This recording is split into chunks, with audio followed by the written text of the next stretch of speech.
ভারত খুব কৌশলী। ৭১ সাল এবং তার আগের থেকে যদি আমরা বিচার করি, বিশ্লেষণ করি, ভারত আমাদের চারিপাশে প্রতিবেশী দেশ বটে, কিন্তু তারা কখনোই চায় না, এখনও চায় না, ভবিষ্যতেও চাবে না যে আমরা মাথা উঁচু করে দাঁড়াই বিশ্বে, আমরা যোগ্য জাতি হিসেবে প্রতিষ্ঠিত হই। সেটা কখনোই চায় নাই, চাবেও না, ভবিষ্যতে যাবে না, এটা আমার দৃঢ় বিশ্বাস। এবং এইটা আমার ব্যক্তি মতামত যে ভারত। বাংলাদেশের একজন ব্যক্তি বলছে ভারত বাংলাদেশকে মাথা উঁচু করে উঠতে দিচ্ছে না। ভাবুন, বাংলাদেশের কত স্বপ্ন মাথা উঁচু করে বাঁচার।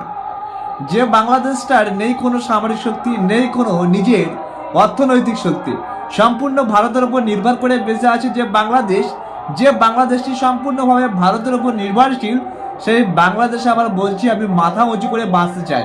আজকের দিনে আমাদের ভারতবর্ষের জন্য বাংলাদেশ নামটা রয়ে গেছে। আমাদের ভারতবর্ষে যদি না থাকতো তো বাংলাদেশের নামটাই হয়তো থাকতো না, অন্য কোনো দেশের সঙ্গে মিলে যেত।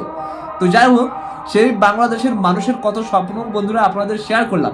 এরা হয়তো ভুলে গেছে যে ভারত সরকার কখনো বাংলাদেশকে শোষণ করে না, বরং শোষণ করছে বাংলাদেশ ভারত থেকে অনেক কিছু নিয়ে।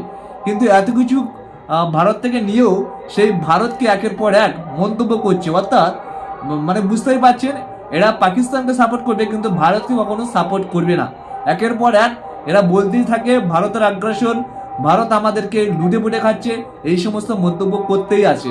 অথচ এই সমস্ত দেশ কি করে সামনের দিকে এগোবে, যে দেশে মাত্র জনসংখ্যা অনেক কম, আর ভারতের সঙ্গে তুলনা করতে গেলে বাংলাদেশের কোথায় রাখতে হবে একবার বাংলাদেশের নাগরিকদের ভাবা উচিত।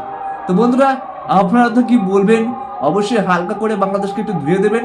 আর এরা যা করছে একের পর এক হাস্যকর ব্যাপার ছাড়া আর কিছু না আমাদের ইন্ডিয়ার মানুষদের কাছে। তো যাই হোক, সবাই বিনোদন নিতে রাখবো, ভালো থাকবো।